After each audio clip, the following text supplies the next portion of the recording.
আমাদের ঘুম, শারীরিক কার্যকলাপ, মানসিক চাপের মাত্রা, ডায়েট ইত্যাদির উপর নির্ভর করে সারাদিন আমরা কতটা শক্তিশালী থাকব। খাবার খেলেই যে তা থেকে সবাই একই রকম শক্তি পাবেন বিষয়টা এমন নয়, কারণ খাবার খেলেই হবে না, আছে বেশ কিছু নিয়ম। সঠিকভাবে খেলেই উপকার পাবেন, শক্তি পাবেন। বেশি শক্তি পেতে বেশি করে খাবার খাওয়ার প্রয়োজন নেই। এক্ষেত্রে রক্তে গ্লুকোজের মাত্রা স্থির রাখার দিকে মনোযোগী হতে হবে। ফরাসি বায়োকেমিস্ট জেসি ইনসাউসপে তার সাম্প্রতিক ইনস্টাগ্রাম পোস্টে উল্লেখ করেছেন যে গ্লুকোজ হলো শরীরের শক্তির প্রিয় উৎস, কিন্তু বেশি গ্লুকোজ ভালো নয়।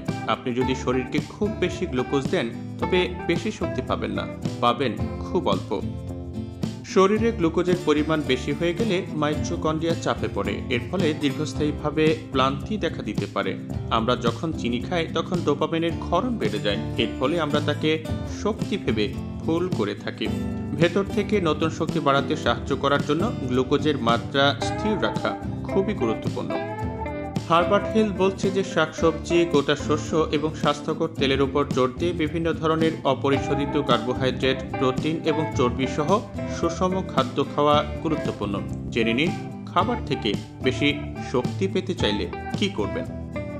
সুস্বাদু সকালের খাবার, রুটি, জ্যাম বা সিরিয়ালের মতো মিষ্টি ব্রেকফাস্টের পরিবর্তে দই, ডিম, বাদাম, মটরশুঁটি এবং অ্যাভোকাডোর মতো সুস্বাদু ব্রেকফাস্ট খান। এতে আপনার দিনের শুরুটা সুন্দর হবে, সারাদিনে খুব একটা ক্লান্ত বোধ করবেন না। খাবার থেকে বাড়তি শক্তি পেতে তাই এদিকে খেয়াল রাখুন।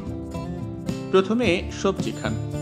আপনার খাবারের শুরুতে সবজির পদগুলো খান। শাকসবজির ফাইবার আপনার প্রধান খাবার থেকে হঠাৎ গ্লুকোজ স্পাইক প্রতিরোধ করবে, তাই খাবারের শুরুতেই মাংস বা এই ধরনের ভারী খাবার না খেয়ে শাকসবজি দিয়ে শুরু করুন।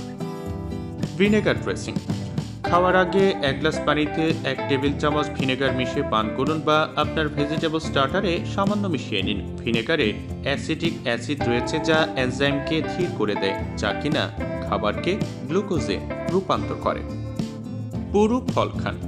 শুধুমাত্র পুরো ফল খাবেন, কখনোই জুস করে খাবেন না, এমনটাই পরামর্শ বিশেষজ্ঞদের। যখন আমরা ফলের রস করি তখন এটি ফাইবার হারায়, এরপর আপনি সেই জুস পান করলে হঠাৎ গ্লুকোজের মাত্রা বেড়ে যেতে পারে।